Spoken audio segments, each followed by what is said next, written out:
السلام علیکم، صبح بخیر۔ اور ایک چیز ہوتی ہے امید، ہوپ کہ یہ ہو سکتا ہے اور ایسا ہوگا، جو میں چاہ رہا ہوں وہ ہوگا، اور جو میں نہیں چاہ رہا یا چاہ رہی وہ نہیں ہوگا۔ یہ امید وہ چیز ہے جو انسان کو ہر آنے والے دن میں جینے کی تمنا دیتی ہے اور اس زندگی کی قدر سکھاتی ہے۔ زندگی کی قدر اس طرح کہ ہمیں پتہ ہے کہ یہ زندگی نے ایک دن ختم ہونا ہے، بالکل ایسا ہے نا، لیکن اس کے باوجود ہمیں پتہ ہے کہ یہ زندگی ہمیں کسی اچھے کے لیے ملی ہے، اور اس میں جو بھی ہوگا وہ جس نے ہمیں پیدا کیا ہے اس نے کچھ بہت اچھا میرے لیے سوچا ہوگا۔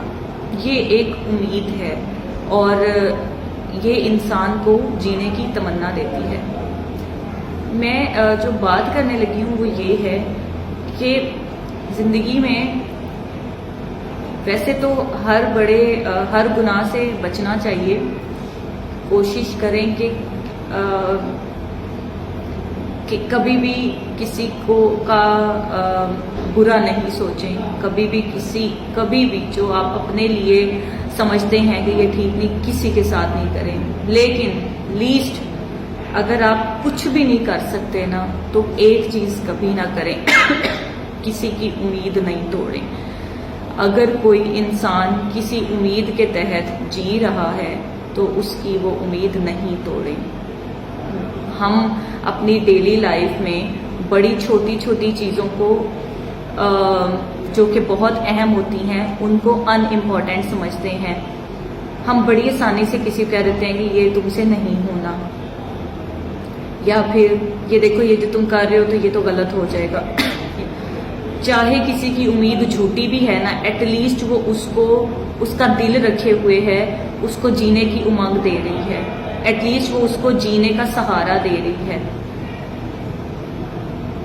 کسی کی بھی امید آپ کو صحیح لگتی ہے یا غلط لگتی ہے وہ نہیں توڑے۔ آپ کے کسی بھی چھوٹے سے عمل یا پھر کسی بھی چھوٹے سے جیسچر، صرف زبان سے نہیں، آپ کا جیسچر، آپ کا عمل، آپ کا انٹریکشن کسی کے ساتھ اگر اس کی امید توڑ رہا ہے تو خدا کے لیے ایک بار اپنے بارے میں سوچ لیں کہ آپ نے کسی سے اس کے جینے کا سہارا، اس کے دل کا اطمینان چھینا ہے۔ تو کوشش کریں کہ آپ کسی کے لیے اچھی امید بنیں، انسٹیڈ کہ آپ اس کی امید توڑ دیں۔ صبح بخیر، اللہ حافظ۔